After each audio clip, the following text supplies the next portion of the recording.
غیبت کیا ہے؟ حضرت ابو ہریرہ رضی اللہ عنہ سے روایت ہے کہ رسول اللہ صلی اللہ علیہ وسلم نے ارشاد فرمایا کہ کیا تم جانتے ہو غیبت کیا ہے؟ تو صحابہ نے عرض کیا کہ اللہ اور اس کا رسول زیادہ بہتر جانتے ہیں۔ تو آپ صلی اللہ علیہ وسلم نے ارشاد فرمایا کہ اپنے بھائی کے بارے میں اس انداز سے ذکر کرنا کہ جس کو وہ ناپسند کرے۔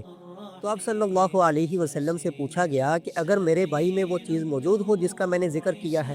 تو آپ صلی اللہ علیہ وسلم نے ارشاد فرمایا کہ اگر تو نے اس چیز کا ذکر کیا کہ جو اس میں موجود ہے تو پھر یہ یقیناً غیبت ہے، اور اگر تو نے اس چیز کا ذکر کیا کہ جو اس میں موجود ہی نہیں تو پھر یہ بہتان ہے۔ علماء کرام فرماتے ہیں کہ غیبت اسی کو کہتے ہیں کہ کسی کے عیب کو اس کے پیٹھ کے پیچھے بیان کیا جائے جس کو وہ ناپسند کرتا ہو،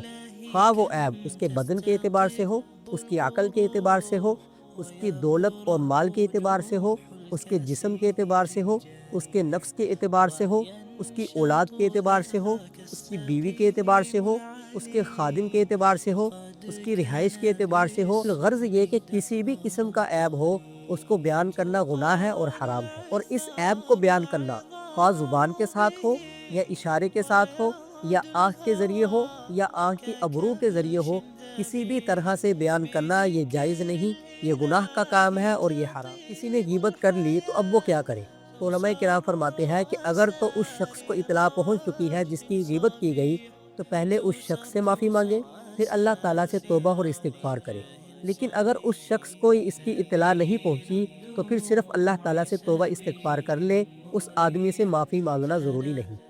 اب اگر اس آدمی کے پاس اطلاع پہنچ چکی تھی کہ فلاں شخص نے میری غیبت کی ہے اور پھر وہ آدمی مر گیا، یا پھر وہ اتنی دور رہتا ہے کہ اس کے ساتھ رابطہ ممکن نہیں، اب کیونکہ اس سے معافی مانگنا ممکن نہیں ہے تو اس لیے صرف اللہ تعالیٰ سے توبہ استغفار کر لے۔ اللہ تعالیٰ ہماری مجلسوں کی حفاظت فرمائے اور ہمیں غیبت جیسے گناہ سے بچنے کی توفیق عطا فرمائے۔ وما علینا الا البلاغ۔